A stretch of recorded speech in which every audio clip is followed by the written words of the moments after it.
right here. Slide. Okay.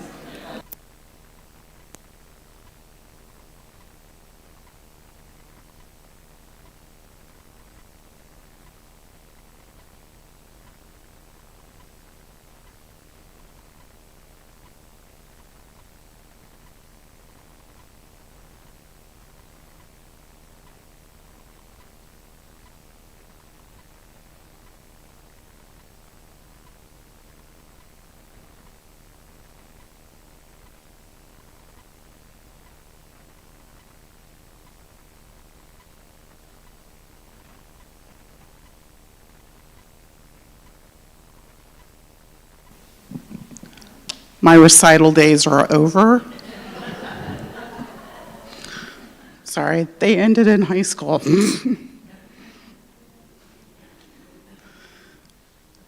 Are we ready? All right. Good morning, everybody. Let's try that again. No, we're going to do it again. Good morning, everybody. Good morning. There you go. My name's Connie Taylor, and I'm the president of the Johnson County League of Women Voters. Welcome. We are thrilled that you are here with us this morning.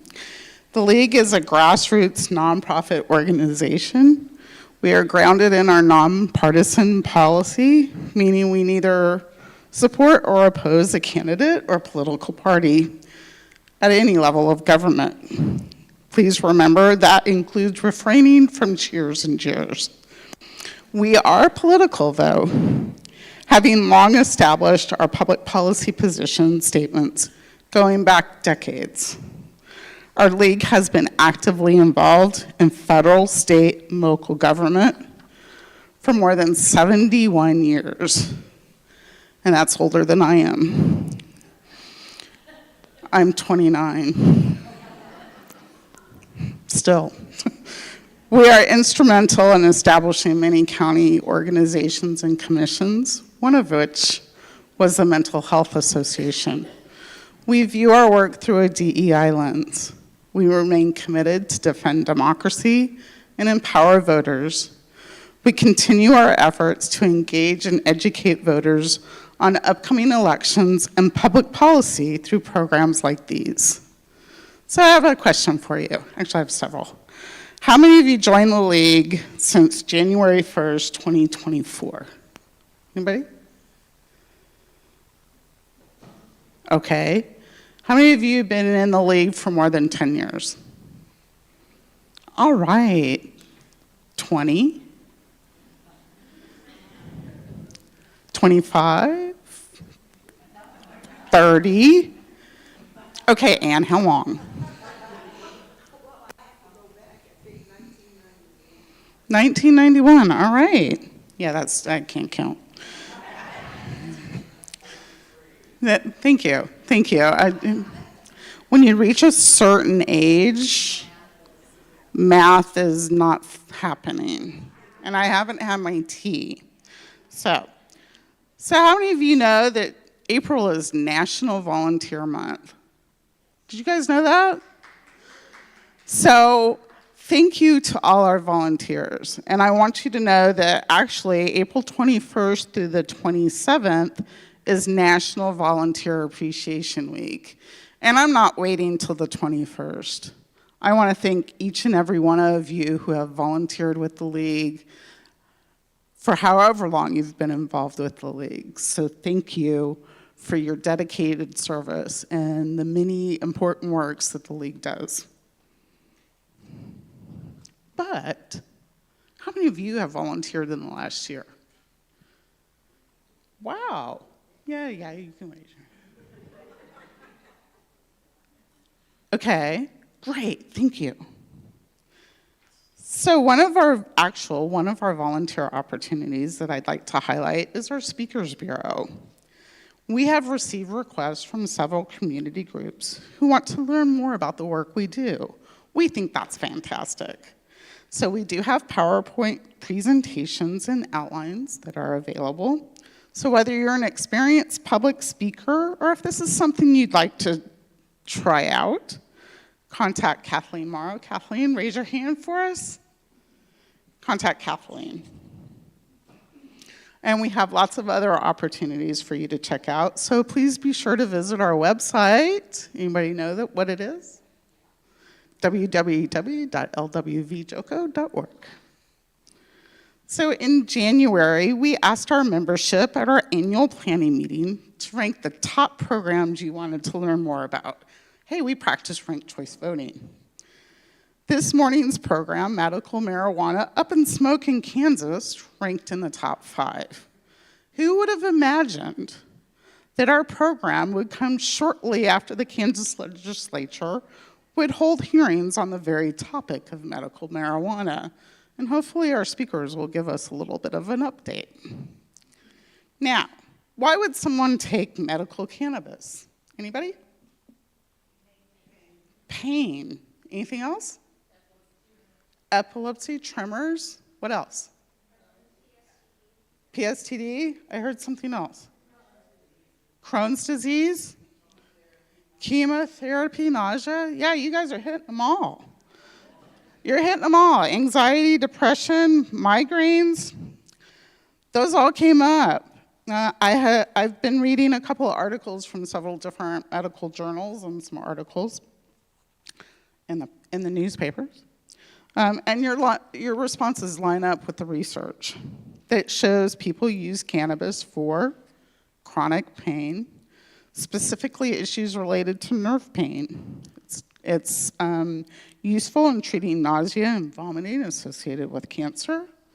And women are more likely to use cannabis for post-traumatic stress disorder, sleep, anxiety, and migraines. However, there's a disconnect between what patient requests, medical treatment studies, and state legislatures. Is the same thing happening here in Kansas? So our plan for you today begins with our wonderful panel discussion. After the presentation, we'll take questions from you. So there's index cards on your seats, so just wave those up when you have your question ready. They're on your chair. We'll conclude this morning with league announcements, and we're joined by a very terrific panel this morning. They will help us understand the concept of medical marijuana and the legislation around cannabis in Kansas. Now, it is my pleasure to introduce you to our dynamic duo, Patty Dykeman and Karen Sorensen, our co-vice presidents, who have been working tirelessly on this program for this morning. Karen, take it away.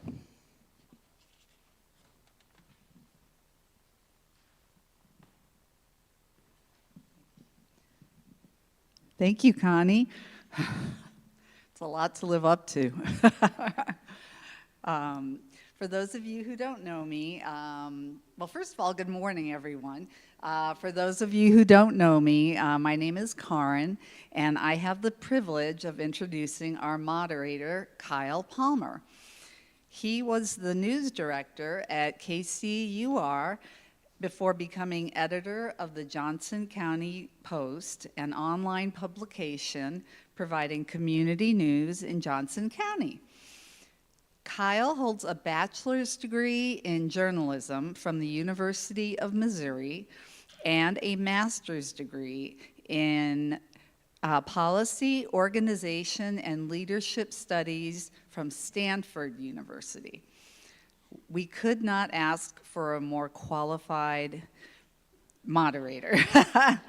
We are looking forward to an informative discussion. Keep in mind that we are not advocating for either side. The purpose of this discussion is to provide information for you to advocate how you choose. Just a reminder that the cards on your seats are for questions about the discussion. Please hold them up so that we can collect them and give them to our moderator. So, Kyle and panel, welcome.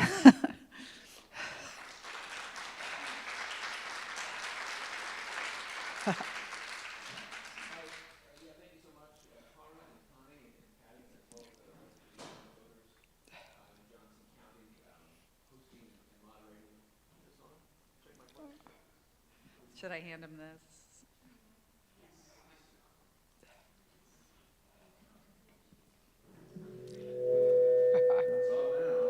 One,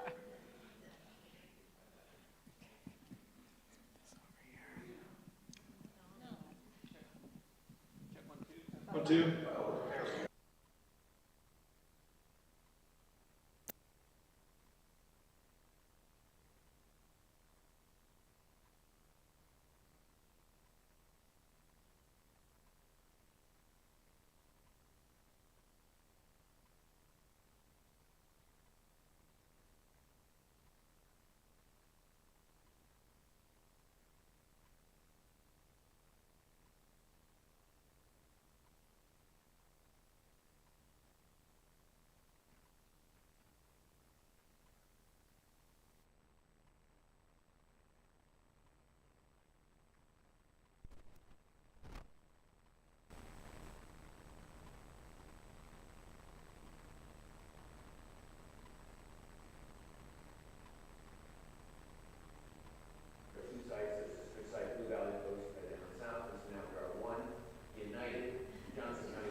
Check 1, 2. There we go. Okay. So Kelly, your microphone is working well. But I think we're just going to pass this back and forth. That might be the best course of action now, just so we're not battling the feedback for the rest of the time. So, Aaron and Kelly, thank you so much for being here. Of course, Kelly came from Topeka, Aaron came from Wichita, so thanks for traveling in to talk to citizens of Johnson County about this issue. So let's dive into some questions we have for you, and of course for the audience as well. If the questions that you have particularly are not addressed by some of my scripted questions, feel free to write your questions down on that index card. And Karin and Connie will kind of be circulating throughout the room while we're talking, and they'll collect those and pass those up to me, and we can try to answer some more of your questions as well, if what I ask is not something that's on your mind. So the first question, this has been an issue that has been at the State House for years now, and we just mentioned that this most recent effort kind of got scuttled until at least 2025. So if you could maybe both just run over what has been the most recent legislative history for medical marijuana in Kansas, maybe going back the past 3 to 5 years, and maybe start with Kelly. Yeah, so there have been some efforts the past 3 to 5 years involving multiple pieces of legislation that were introduced into the legislature. We've had Senate Bill 92 that we helped create. We've had Senate Bill 158, Senate Bill 135. So there have been different pieces of legislation that have been introduced. Thankfully, they made it through the revisers process, and only one of them has really had a lot of action. That was 158, and that passed the House.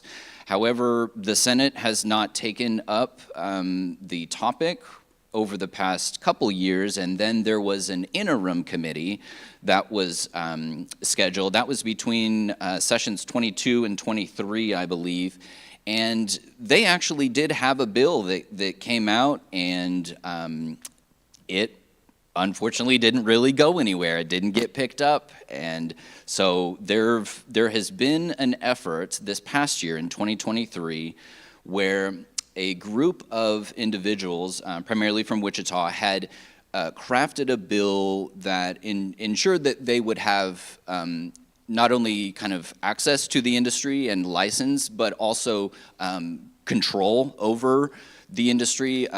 So primarily that bill proposed that there would be 4 operators in the state, and they would have as many what they call distribution hubs as they would like. Their bill also proposed pharmacies would be potential dispensaries, and as of right now, at the DEA level, that's not allowed. Dispensaries cannot be pharmacies because cannabis is still a Scheduled I narcotic. And so there were some issues with the bill that we had heard of early on, and so kind of behind the scenes, myself and some other individuals had worked on another option that would have been available so that this Senate Bill 555 wouldn't have been the only one on the table. And unfortunately, that bill made it through the process. It got a hearing, and that's what was tabled most recently, was the limited pilot program that the legislature, the Senate specifically, deliberated on. Let's have Aaron come in here now. So based on what Kelly just said, kind of laying out a little bit of the history, it's come up in the House multiple times. It's been kind of fashioned and refashioned, never made it through the Senate. What do you see as some of the biggest sticking points or obstacles to passing any sort of medical marijuana legislation in Kansas in recent years? Well, right now what I keep a recurring theme is that it's not restrictive enough for the legislators. And unfortunately, in Kansas, we don't have the ability to put it on the ballot and have the community vote on it. So it keeps getting stuck in these committees, and Kansans don't really have a say on what is heard and what's not heard. The legislator get to pick that, and what they keep picking apart is that it's not, they're saying that the fees aren't high enough, that we are, the conditions that we want, they're just too broad, and that it'll lead to a recreational at the end of the day. And so the most recent bill that, again, was tabled this week did offer some limited legalization of medical marijuana, but from your vantage points as advocates for broader legalization, didn't go far enough, was too restrictive, the number of operators that would have been allowed to sell or distribute was too small and maybe concentrated. And so what would be an ideal next step from both of your vantage points? If this current bill that is now no longer on the table this year comes back, or there's more discussions in 2025, as there has been for the last 3 or 4 years, like what's ideal from your vantage points for what could be offered to the state of Kansas? Yeah, so the bill that we have been working on and is now out, it's 558 is the Senate bill. That is, quite frankly, one of the most comprehensive regulatory bills that we've seen about medical cannabis. And so what advocates, I think, really are going to be looking for in the future is something that is very well regulated. It protects public health. It incorporates evidence, because that's what public health policy has to include. And so if we're not including very specific parameters and requirements within legislation that we know is best practice in other states, then we're really not doing our best and due diligence in putting something in the state. So I could say a lot more on that, but I don't know. Do you want to? Oh, what was that? What's the ideal piece of legislation you want to see come out of the So the ideal is that Kelly was saying that in his bill, the 558, what's proposed is a group of people that will get together and will write the bill's language. So you get KBI on the board, you get legislators on the board, you get cannabis activists on the board, you get opponents on the board, and those 24 people come together and come to a consensus instead of just single individual people who may have their own limited interest in mind. So if we get a broad number of people who come together and have different ideas, I think that would be the best in practice of coming up with some good, strong legislation for the state. I'll just say one other thing. As far as access for patients, I mean, one of the main reasons that we all kind of balked at that for operators is we need to have access for the state. I mean, like you said, we are almost completely surrounded. Over 80% of Kansas's population is within 2 hours driving distance of legal cannabis, and so there needs to be access for patients, and that's one of the primary things that I think we need to be focusing on, as well as repairing the damage that prohibition has done in our communities. So that talks about specific legislation most recently in recent years. Maybe let's take a step back and talk about really the sea change that has occurred not only in the Midwest but around the U.S. and just in terms of people's stance towards marijuana, both medical and recreational. In my lifetime, certainly in the lifetimes of the people in the audience, it's really changed a lot. So let's start with this question. These are maybe more general questions, but how is the use of medical marijuana different from the use of recreational marijuana, and how would that be different legislatively? I don't know who wants to tackle that first, but the difference between medical and recreational use.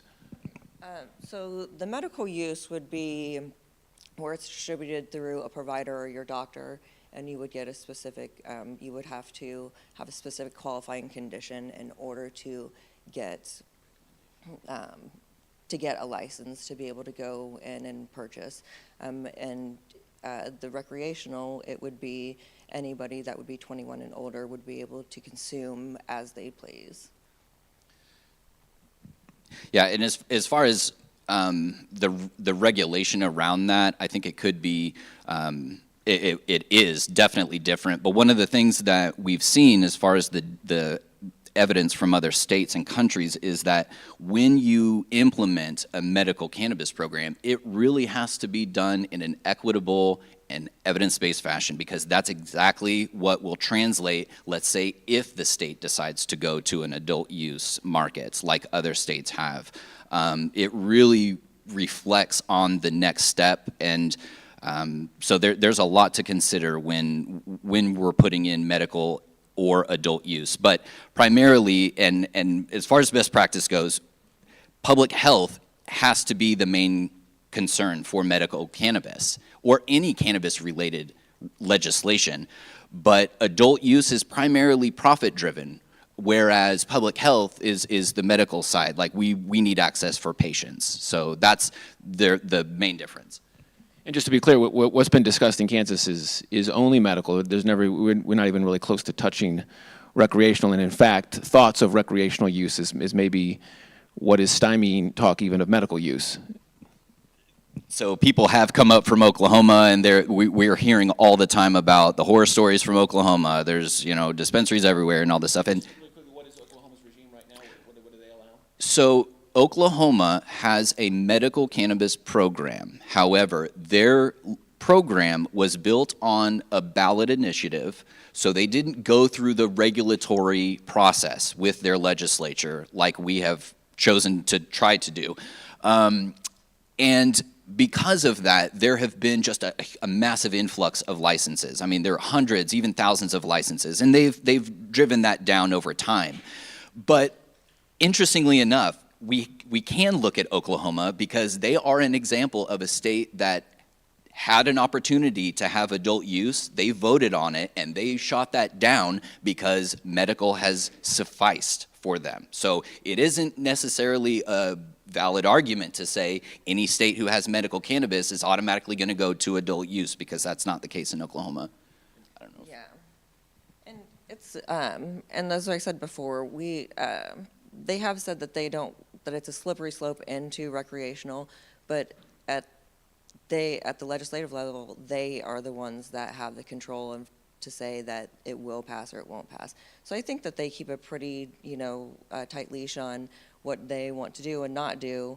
And if medical passes, I think that it'll be very slow, if at all, for recreational here in Kansas. It's not even a thought, I believe.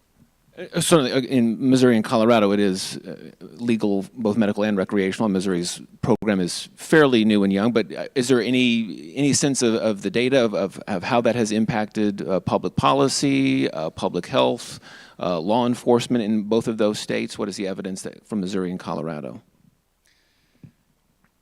So, a lot of different topics there. Economically speaking, Missouri has made over $1 billion. In 1 year, okay? In 2023, it was $1.3, $1.8 billion that was made from cannabis. Guaranteed a good portion of that came from Kansas because we have no access, and I think the data show that as well. But as far as the impacts of mental health, social, situations, my understanding is the sky hasn't fallen in Missouri. We're not looking at some major changes as far as an increase of a massive increase of traffic fatalities or violence. I'm not seeing that information, but we do know that people are utilizing cannabis the way that it was intended, and so I think there can be arguments made for what this actually does economically. We are, that the arrests are going down in Missouri and other states that have chosen to legalize, as well as the impacts to infrastructure. They have funding that they can now put towards education, social services, all of these types of programs that have been cut and needed funding for a long time. Kelly, your thoughts on the impacts in other Aaron. states that you've seen? The impacts of legalizing marijuana in the surrounding states, what evidence and data have you seen that supports your case in Kansas? I think Kelly covered it pretty well, and I think that we're going to have to wait if we want to see, it'll be shown over a course of time. It's very new right now on the Missouri side of it. A question that I was going to ask, but also I get a question from the audience as well that kind of matches it. What are the benefits of medical marijuana use, and in addition to that, are there doctors who are involved in your groups or activities that support the legalization of medical marijuana in Kansas? What's the medical profession's stance on this? It's a very fair question, and I obviously I'm not a medical provider, so I can't speak on behalf of medical providers. But what we do know is, yes, there are doctors and nurses that are affiliated with the coalition, with the chamber, and this is primarily because doctors have seen over time an increase in demand for hemp and cannabis-derived products. They have also understood the importance of these types of products for a number of reasons. We're talking about giving patients another option that doesn't have severe side effects.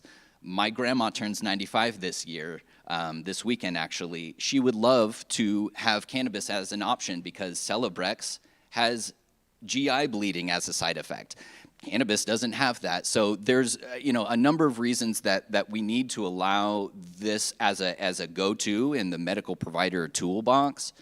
But as far as the opposition from medical providers, there are some who maintain that mixing it with certain chemicals, with other substances, obviously there are concerns with contradictory indications as far as if you're taking a blood pressure medicine, that may be impacted by your utilization of a cannabis product. These are really education points. They are pieces of regulation that needs to be understood by our decision makers and the public so that we know better and can act better. Continuing on this theme, Aaron, what are the biggest medical benefits to marijuana that your groups advocate? I mean, what's the underlying reason for why you want this, and what are the biggest medical benefits? We believe that people should be able to make their healthcare choices between themselves and their doctors. And a lot of people are suffering from chronic pain. There's seizures, there's migraines, there's sleep disturbances. And when you can go away from pharmaceuticals and use something that is, can be grown naturally and organically and safely, we always think that that's a better alternative than pharmaceuticals and chemicals. Starting to get questions up here. If you have questions that we haven't talked about yet, feel free to write them down. Connie and Karin are kind of walking around the room. I have a couple more questions, but we have some great questions up here that have already been touched upon that I'm going to circle back to. Returning to Kelly and Aaron both, if medical marijuana use is approved in Kansas, and Kelly, you talk about this, but how would the industry be regulated? How would you want to see the industry be regulated? So in an ideal world, individuals would have the protected sovereignty of growing a plant. And I think that is primarily the end goal, but also we need protected access for patients, obviously, who won't be growing and cultivating their own cannabis. It's kind of like a hobby, that just like homebrew or something like that. Only this is much different, obviously. Individuals should have that ability and protected right, but there should also be some regulations around that. And also the access of manufactured products that anyone can go and obtain. I could talk much more about that, but I think that it's important for at least our lawmakers to understand that aspect, people growing cannabis in their own home, is actually working in Missouri. I have a friend who is a professor at St. Louis University. He has been a caregiver to 5 patients for several years. He does the seed to sale tracking, all of its inventory, there's no diversion. The system works if you want it to work. We can have the bias of we should legislate because we think we know what's best for you and we're doing this to protect you, but that kind of bias is what gave us prohibition in the first place. And as we know, it hasn't really produced a lot of positives for human rights as well as other growing illicit markets. What would a medical marijuana industry look like in Kansas? Like, if I wanted to get a subscription, who would I go to? Who would be able to distribute it? Again, maybe ideally, what would you envision? What would you hope for? Maybe pass it to Aaron first. So your healthcare provider and bills, we've seen them talk about, they want you to have X amount of relationship, like a 6-month relationship or a 12-month relationship with the provider that you're getting it from. So I do believe that, maybe that 3 to 6 month window of having that relationship with the doctor so you understand, their techniques and styles on why they prescribe, and then they can be very informed and on reasons why you should be able to use the medication. and safe legal access to it.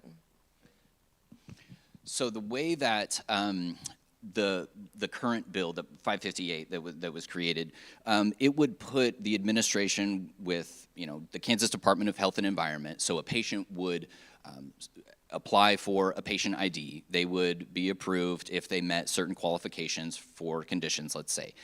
They would then go to a medical provider, like Aaron said. The medical provider would do an assessment, identify if medical cannabis does fit the requirements and parameters for this patient. Then they would get a recommendation. That patient could then go obtain cannabis from either a retailer, whatever they would call it at that point. But all of that would be protected. We're talking about child-proof packaging. Everything has to be protected, and those are some of the concerns that we've heard from lawmakers is that, well, we don't want accidental ingestions. Well, other medications are that way too. We have to keep our Vicodin and all Xanax away from children. Cannabis is really no different, but so it would have those parameters. These products would be quality tested, quality assured, and so that way consumers know what they are consuming. Because as of right now, because of the fact that the legislature has refused to regulate cannabis products, Kansas has one of the most saturated, unregulated cannabinoid markets. You can go to gas stations, vape shops, what have you, and you can buy alternative cannabinoid products, and there are no requirements. Consumers don't necessarily know what is in them, and there is no parameters around selling those products either. And so that's what we would like to see changed. Could you say a little more about if you can go to a shop like that, a vape shop, a convenience store, and get a cannabinoid product? What is it? What's in it? Maybe we don't know. And how is it different from what you could buy, let's say in Missouri or Colorado or Oklahoma? And if I could be so blunt, would you get high off those products? Would you experience a pharmacological reaction?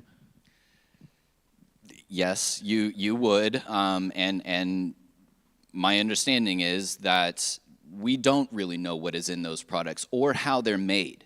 There can be contaminants in products that we don't know about or are aware of because we have no testing regimen in our state to require that, to say this product passes contaminant testing. I've been told from multiple individuals, and this has been confirmed, that a lot of the products being sold in Kansas now are coming from out of state. And quite frankly, a lot of them are failing testing requirements from out of state, and they're being sold in Kansas because they know they can make profit from it. So when we regulate and allow for production that is protected in Kansas by Kansas producers and manufacturers, that's when we know that the products are going to be contaminant-free. Yeah, I was going to say, so the contaminants, we just do want the patients to be able to ensure that what they're putting into their body is safe.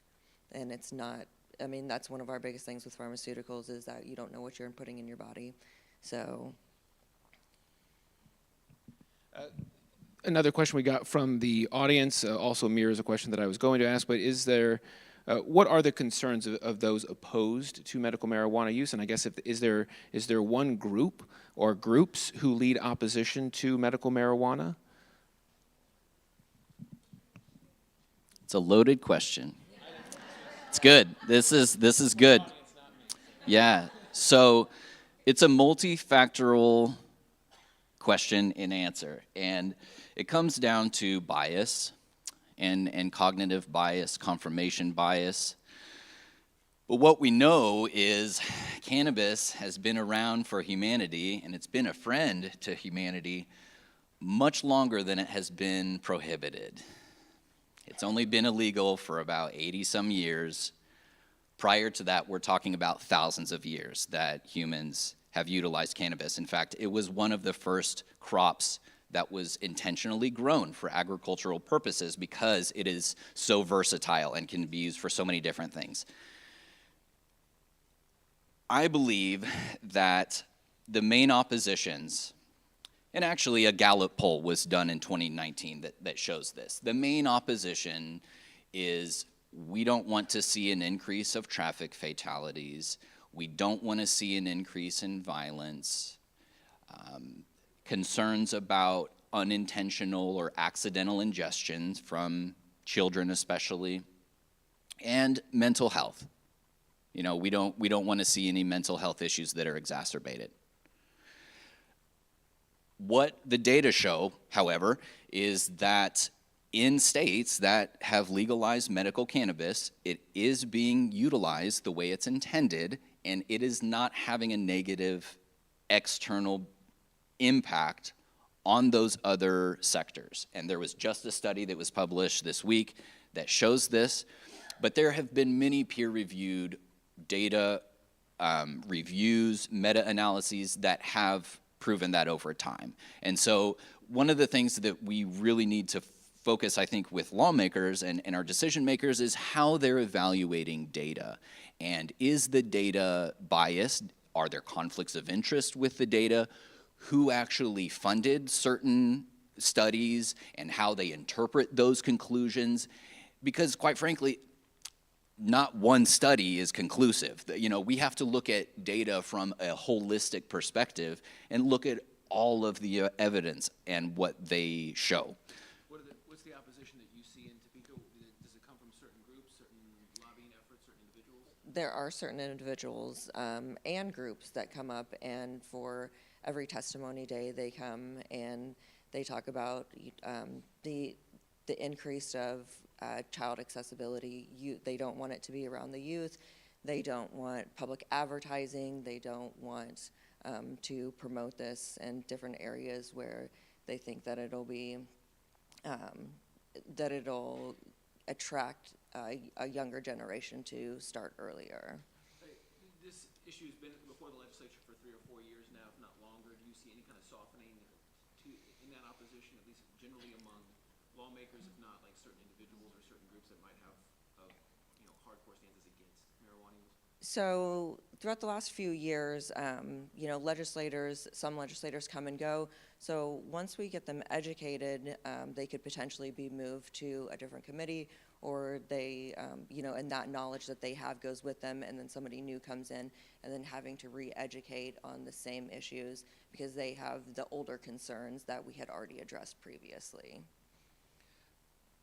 I will also mention that one of the really difficult things we've tried to pinpoint is our community's law enforcement stance on cannabis.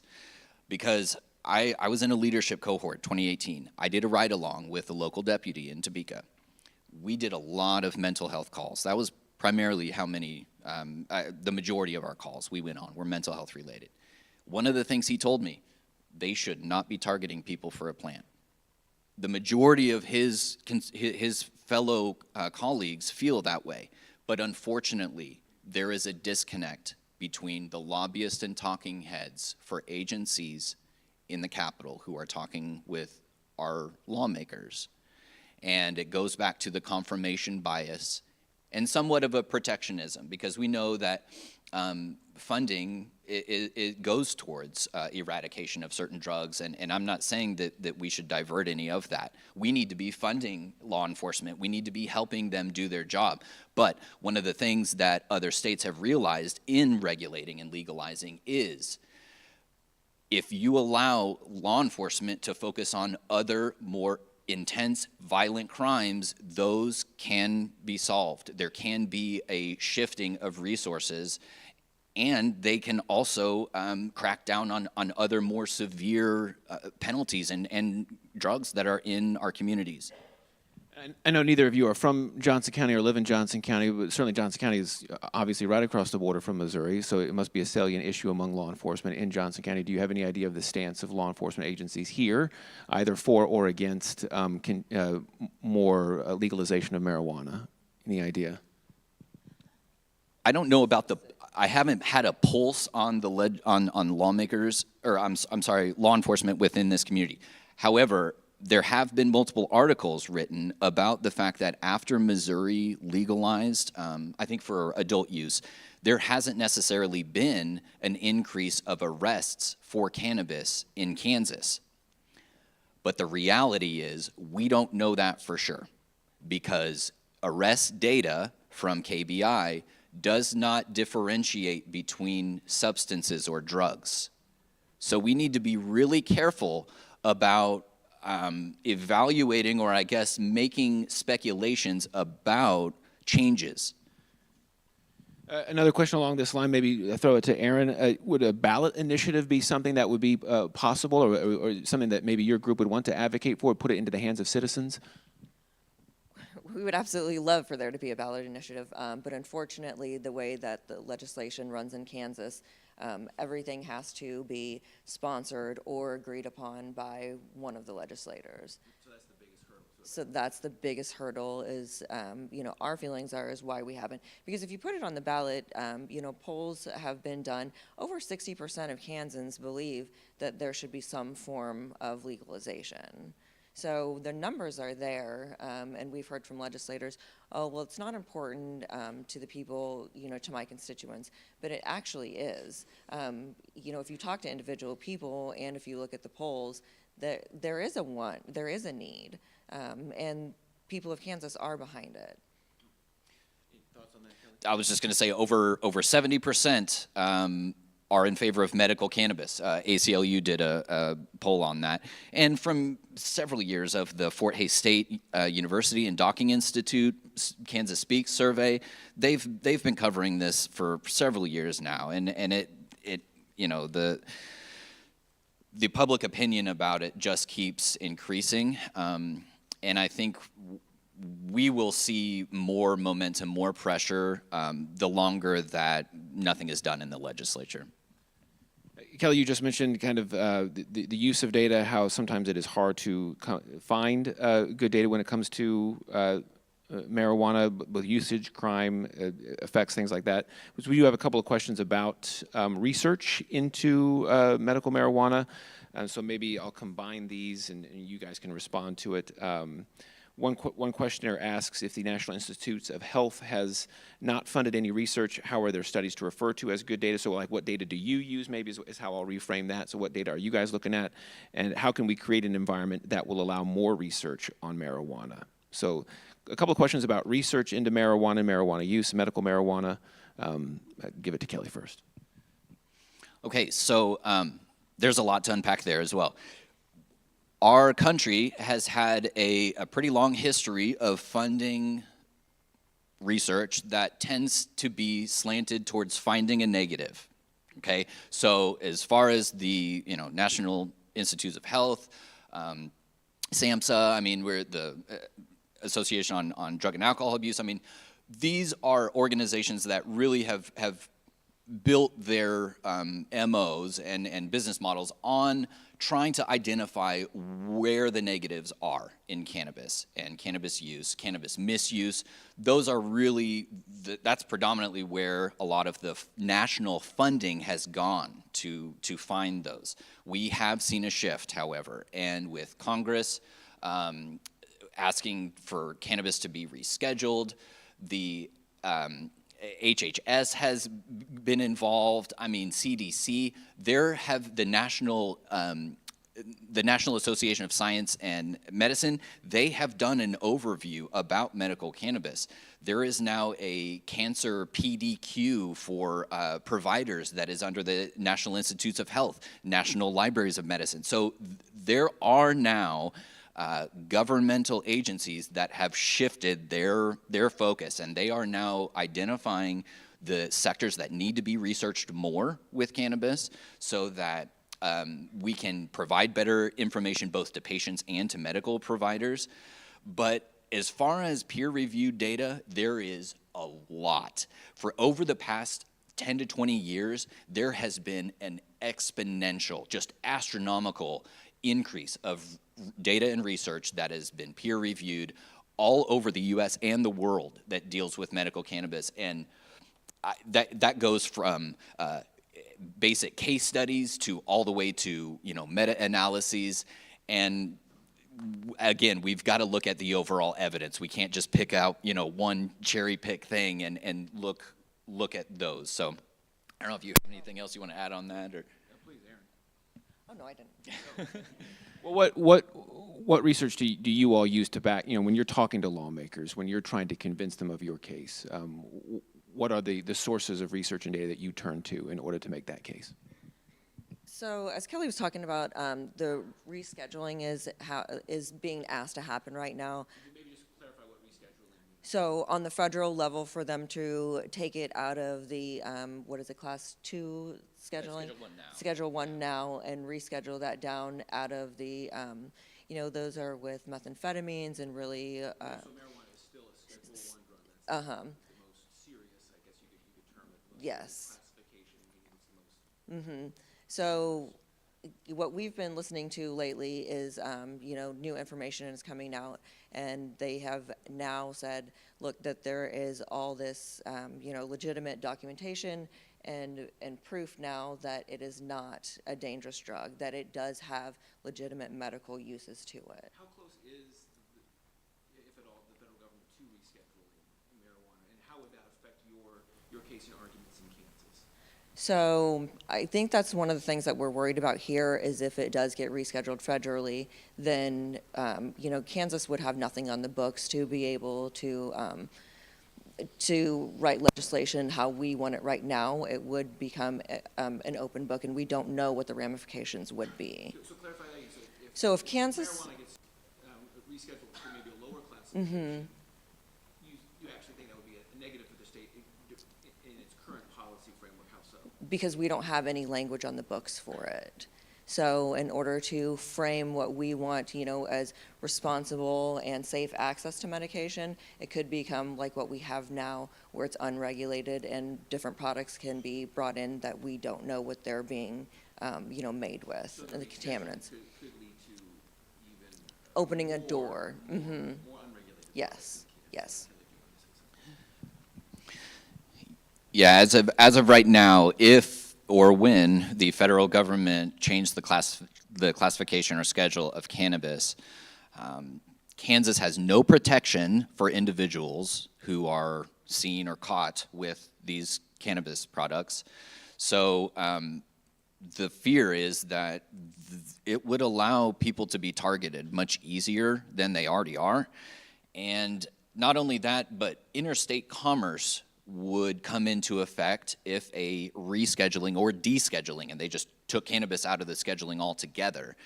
Interstate commerce is going to be protected at that point, and Kansas will have had nothing, like Aaron said, on the books. So Kansas producers, retailers, manufacturers, they would be cut at the knees, and we would be even more saturated with out-of-state products and interests and investment than we already are. So I think going back a little bit, like scheduling of drugs is not based on the overall evidence of toxicity of those drugs. So we really kind of have to relearn like why all of these scheduling were done originally and go back to the Nixon administration of the Controlled Substance Act and what have you. And there's some other information that I would like to share, but we'll maybe wait on that. We have a couple questions about money, about revenue, and so we'll start with this one. What kind of revenue would the state of Kansas be getting if it were to, let's just start with a medical marijuana regime, because that's kind of like what's been talked about. What kind of revenue are we talking about? What's maybe envisioned? So the economic projections that have been done, they focused on, I believe, like just a small percentage of the state's population obtaining a medical card and purchasing medical cannabis products. All in all, we would be talking about a few $100 million a year would be our understanding, a pretty conservative estimate. And that would, of course, increase over time. So as we've seen in other states, millions of dollars have been, that has been generated just through the tax revenue of cannabis products. And we don't really want to be taxing medical cannabis highly either for patients. It's not like, a complete adult use market. We would want that to be a fair tax. However, as we've also seen in other states, medical cannabis is not necessarily a cash cow like adult use is. That's where the real money comes from, is just allowing people to purchase over the age of 21. Over $1 billion in Missouri, yeah. But that's not to say that a medical cannabis program won't be beneficial for a number of reasons. It will help the program itself sustain, and eventually that funding can also go towards other public health and services like we've talked about. So. Maybe thoughts on revenue, Aaron? What do you? I mean, well, let me address the question a little bit. Do you see? Is there any evidence about how many Kansans, and I mean, this is a question specifically about Johnson County, just because we're in Johnson County, but the number of Kansans who are traveling to other states to buy marijuana products in other states? It's a significant amount. Here in Johnson County, there's, it's a 10-minute drive. So whenever you have to show them your license, and it is being recorded that Kansans are going over to Missouri, a large number of them, and the tax dollars are going to the state of Missouri instead of being kept here in Kansas. Okay, I've been told we have time for one final question, so I'll pitch this to both of you, and maybe we can end on this. So for those in the room who are interested in getting involved in this issue, maybe they support legalization of medical marijuana, what are some things they can do to involve themselves in that cause, or to get involved in some way? Do you want to start? I think the most important way is to contact your legislators and make sure that they do know that cannabis is something that you are concerned with, and that it is something that as Kansans we do want to talk about, and we do want to discuss the topics. Whenever we have these legislative hearings, we do hear our constituents aren't concerned about it. If more of us are being vocal on it, then we can say these are the things that we want, and people do care. Absolutely. Talking to all of your elected officials from your city to county, state, Congress, they all need to know about how this is important to their constituents. And going back, at the beginning of 2023, there were over 500 Kansans who had a Missouri medical cannabis card. So we know that people in Kansas are utilizing it for medical purposes.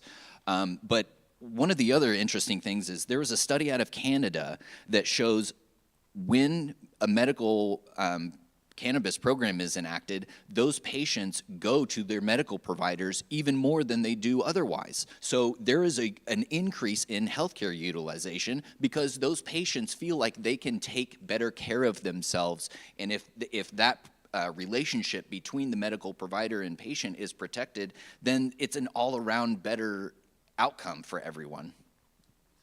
Well, thank you so much, Aaron and Kelly. Thank you so much for traveling in today and informing this group of citizens about medical marijuana. So give them a round of applause for sure.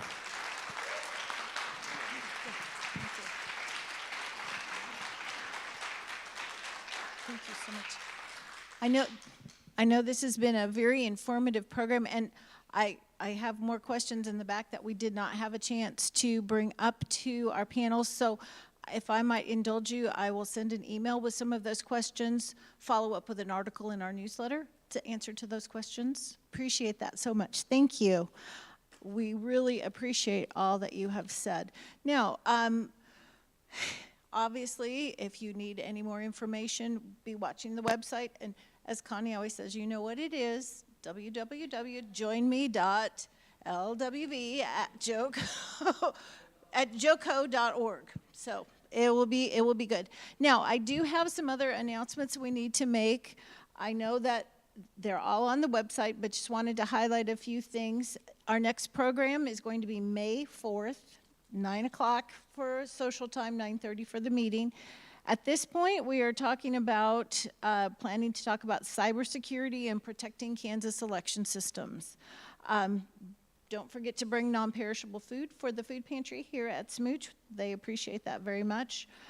We do have 2 upcoming legislative coffees this month.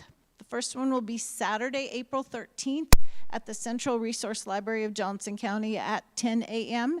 And the second coffee will be in Kansas City, Kansas at the Kansas City, Kansas Main Library at 10 a.m. Our membership committee has asked that you probably have noticed the little slip of paper with the ranked choice survey for a small group initiative, so please fill that out before you leave today. Or there are pens at the back if you need a pen, so we'll look forward to getting your information for those small groups. Book clubs are in full swing. The in-person book club will be reading The Only Woman in the Room, and the virtual book club will be reading The Immortal Life of Henrietta Lacks. Both meetings are at the end of April. Plenty of time to read the book. And I'm not in this book club, but I'm imagining if you don't read the book, you probably are still welcome to come and join the discussion. Just look at the events calendar for details on those. Another question from membership is, have you asked one person to join the league? Keep that in mind. Our challenge is on, and we're asking for you to just ask a friend or neighbor to come and join us at the League of Women Voters. Asking goes a long way. If you have any questions about logging into the website or updating your membership profile, you can always email membership@lwvjoco.org. And don't forget to stop by the merchandise table. There are plenty of items available for purchase. Thank you once again to our panelists and moderator, and have a great rest of your Saturday. And don't forget your eclipse sunglasses if you're looking at the sun tomorrow. Don't look at the sun. Thank you so much.